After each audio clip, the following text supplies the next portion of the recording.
الله.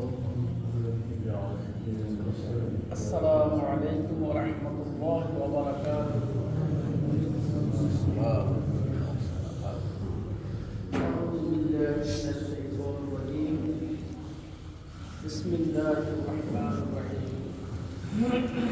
سواء عليهم أستغفرت لهم أم لم تستغفر لهم لن يغفر الله لهم إن الله لا يهدي القوم الفاسقين. صدق الله العظيم.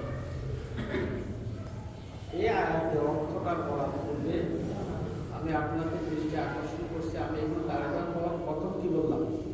আসসালামু আলাইকুম ওয়া রাহমাতুল্লাহি ওয়া বারাকাতুহু। এই কথাটা কোথা থেকে আসছে? আমরা সবাই পরস্পর সালাম দিই না? কথা বলেন আপনারা, সালাম দিই না? সালামটা প্রত্যেকে শুরু হলো, অনেকে জানে, হয়তো অনেকে ভুলে গেছে। মানুষ দুনিয়াতে আসার আগেই সালামের প্রচলন শুরু হয়ে গেছে। জান্নাতের মধ্যে মহান আল্লাহ রব্বুল আলামিন যখন আদম আলাইহিস সালামের সৃষ্টি করেন, লাম্মা খালাকাল্লাহুল আদম, যখন আদমকে আল্লাহ বানায়, ক্বালাল্লাহু তাআলা, আল্লাহ বলেন, ইয়া আদম ইযহাব হাউলাইকাল মালাইকা, ওই যে কিছু ফেরেশতা আছে, যাও তোমরা যাও, সাল্লিম, তাদেরকে সালাম দাও, আসমা, শুনো তারা কি বলে। ঠিক আদম আলাইহিস সালাম উঠলেন, এটা কোথায়? জান্নাতে। কোথায়? আদম আলাইহিস সালাম উঠলেন, কিছু ফেরেশতা বসা আছে, সেখানে গেলেন, তিনি বলেন আসসালামু আলাইকুম, এতটুকু শেষ। ফেরেশতারা প্রত্যুত্তর বললেন ওয়া আলাইকুমুস সালাম ওয়া রাহমাতুল্লাহ। আল্লাহর কাছে আদম ফিরে আসলেন, আদম বললেন তাহিয়াত, এটা হলো তুমি, তোমার সন্তান, কিয়ামত পর্যন্ত যারা দুনিয়াতে আসবে, পরস্পর যখন সাক্ষাৎ হবে, এটা আমি একটা বিধান করে দিলাম, তোমরা পরস্পরকে কি দিবা? সালাম দিবা। তাহলে দুনিয়াতে আগে মানুষ আসছে নাকি আগে সালাম আসছে? দুনিয়ার আগেই সালাম শুরু হয়ে গেছে। তাহলে এই সালাম, এই সুন্নত তরিকাটা আমরা কি বাদ দেওয়া যাবে? পরিচিত অপরিচিত, চিনেন বা না চিনেন, ছোট হোক বড় হোক, সকলে কি করতে হবে? সালাম দিতে হবে। তারপর আমরা নামাজের মধ্যখানে বলি তাশাহুদ পড়ি না? আল্লাহ রব্বুল আলামিন তার বন্ধুকে তার কাছে নিয়ে গেলেন, কবে? মেরাজের রাত্রিতে।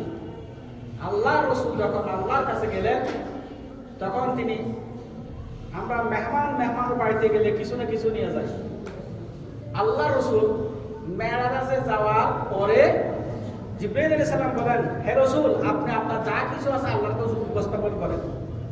তখন রাসূলের কাছে কি আছে? রাসূল তিনি বললেন, আত-তাহিয়াতু লিল্লাহি ওয়াস-সালাওয়াতু ওয়াত-তাইয়্যিবাত।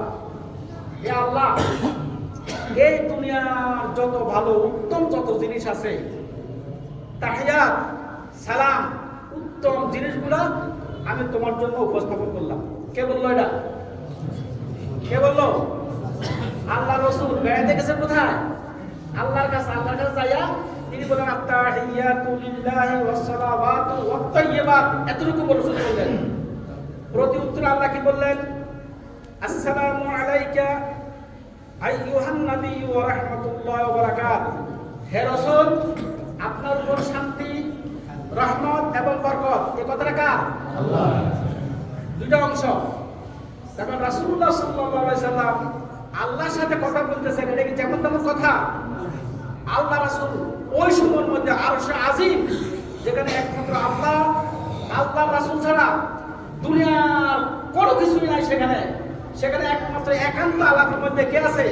আল্লাহ রাসূল আছেন। কিন্তু ওই সময়ের মধ্যে একান্ত সাক্ষাতের ভিতরে আল্লাহ রব্বুল আলামিন তার রাসূলকে স্মরণ করায় দিলেন অন্তরের মধ্যে। আল্লাহ রাসূল বললেন, আমি তো আল্লাহ, তোমাকে আমি তাহিয়া দিলাম, এখন তুমি আমাকে শান্তি দিলা, কিন্তু আমার তো নেককার কিছু বান্দা আছে, এদের পক্ষ থেকে আসসালামু আলাইনা ওয়া আলা ইবাদিল্লাহিস সালিহিন। হে আল্লাহ, দুনিয়ার মধ্যে আমার নেককার বান্দা যারা আছে তাদের পক্ষ থেকে আমি আপনাকে সালাম জানালাম। সুবহানাল্লাহ। কে ছিল? আল্লাহ রাসূল। ওই সময়ের মধ্যে রাসূল কাকে বলে নাই? আমি আপনি আমাদেরকে কাউকে আল্লাহ বলছেন? রাসূল বলেন নাই। তখন এই যখন দুইজনের মধ্যে কথাবার্তা হয় তখন ফেরেশতারা সকল ফেরেশতারা সমস্বরে বলে উঠল, আশহাদু আল্লা ইলাহা, আমরা সাক্ষ্য দিচ্ছি আল্লাহ এক। কে বলে এটা? ফেরেশতারা। তৃতীয় পর্যায়ে এখন ফেরেশতারা বলে, হে আল্লাহ আমরা সাক্ষ্য দিচ্ছি ইবাদতের মালিক একমাত্র কে? তুমি। আল্লাহ ইলাহা ওয়া আশহাদু আন্না মুহাম্মাদান আবদুহু ওয়া রাসূলুহু, এবং তোমার সামনে যে ব্যক্তি আছেন তিনি মুহাম্মদ, এবং আমি সাক্ষ্য দিচ্ছি, আমরা সাক্ষ্য দিচ্ছি তিনি হলেন রাসূল, আল্লাহ রাসূল। কার রাসূল? এই চারটা অংশ এখানে মিলিয়া তাশাহুদ, যেটা আমরা নামাজের মধ্যে এটা কি করতে হয়? করতে হয়। এখন নামাজ পড়ে আমরা আল্লাহর নৈকট্য লাভের জন্য, গুনাহ করছি, গুনাহ মাফের জন্য আমরা কি করি? আল্লাহর ইবাদত করি। কিন্তু এই গুনাহ মাফের জন্য আল্লাহ যদিও আমরা ইবাদত করি, কিন্তু আল্লাহ রাব্বুল আলামিন আমি যে আয়াতটা বললাম, সাওয়াউন আলাইহিম আস্তাগফিরতা লাহুম আম লাম তাস্তাগফির লাহুম লান ইয়াগফিরাল্লাহু লাহুম ইন্নাল্লাহা লা ইয়াহদিল কওমাল ফাসিকিন। আল্লাহ বলেন, হে রাসূল, দুনিয়ার মধ্যে এমন কিছু মানুষ আছে আপনি তাদের যদি ক্ষমা চান অথবা না চান, আমি এদেরকে কি করবো না, কখনো আমি মাফ করবো না।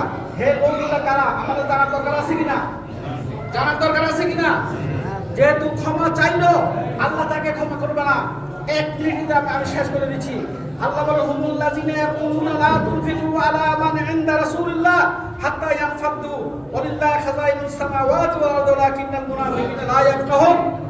আল্লাহ রাসূল এক যুদ্ধের মধ্যে গেলেন, সেখানের মধ্যে যুদ্ধের মধ্যে সাহাবীর মক্কার মুহাজির এবং মদিনার আনসাররা যখন একটা দ্বন্দ্ব হলো, তখন মদিনার মধ্যে আব্দুল্লাহ ইবনে উবাই তিনি বললেন যে আল্লাহ রাসূলের সাথে যে সমস্ত লোকরা আসছে এই সমস্ত লোকদের আমরা কি করবো? সহযোগিতা বন্ধ করে দিব।